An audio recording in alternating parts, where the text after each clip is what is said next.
이제 대한민국 국회의원들을 선출하는 4.15 총선이 하루 뒤에 열립니다. 이번 총선은 코로나19 바이러스로 인해 우리가 한 번도 경험해보지 못할 총선으로 기억에 남을 것 같은데요. 지난 4월 10일과 4월 11일에는 사전투표가 열려 4월 15일 총선을 참여하지 못한 연예인과 일반 시민들 1174만 2677명이 투표를 마쳤다고 합니다. 하지만 뜻깊은 일을 했지만 욕을 먹는 연예인들도 있는데요. 이들을 통해 이번 4.15 총선에서 주의해야 할 점들을 같이 알아보도록 할까요?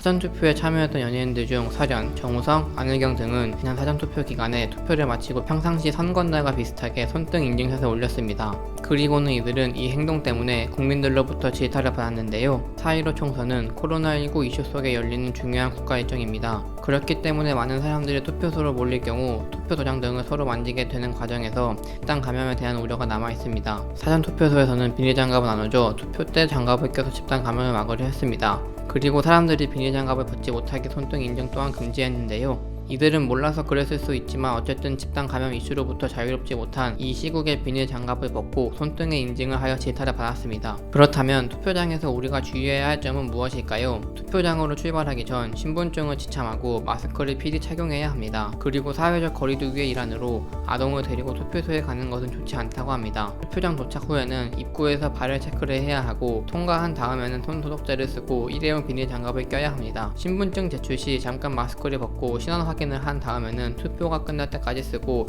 앞 사람과의 간격은 1m 이상을 유지해야 합니다. 이 방법으로 서로의 안전을 지킨 다음 지역구 의원과 비례정당에 각 한 표씩 권리를 행사하면 됩니다. 이쯤 되면 투표 인증은 어떻게 하는지 궁금하실 텐데요. 집단 감염으로부터 자유로울 수 없기에 손등 인증을 하지 못합니다. 대신에 사전투표소 앞이나 선관위 직원으로부터 투표 확인증을 받아 인증하면 된다고 합니다. 실제로 이다희, 박서준의 경우 투표소 앞에서 철저히 대비한 상태로 투표 인증을 했기에 개념 연예인이라고 칭찬을 받았다고 합니다. 이 밖에도 오나라, 신민아 또한 사전투표소 시설물에서 이 시국에 올바른 투표 인증을 보였다고 하네요. 4.15 총선은 우리나라 국민들의 권리를 행사하는 중요한 날입니다. 우리 모두 코로나19를 조심하며 우리에게 주어진 소중한 권리를 행사하는 것은 어떨까요? 이상 배사전이었습니다.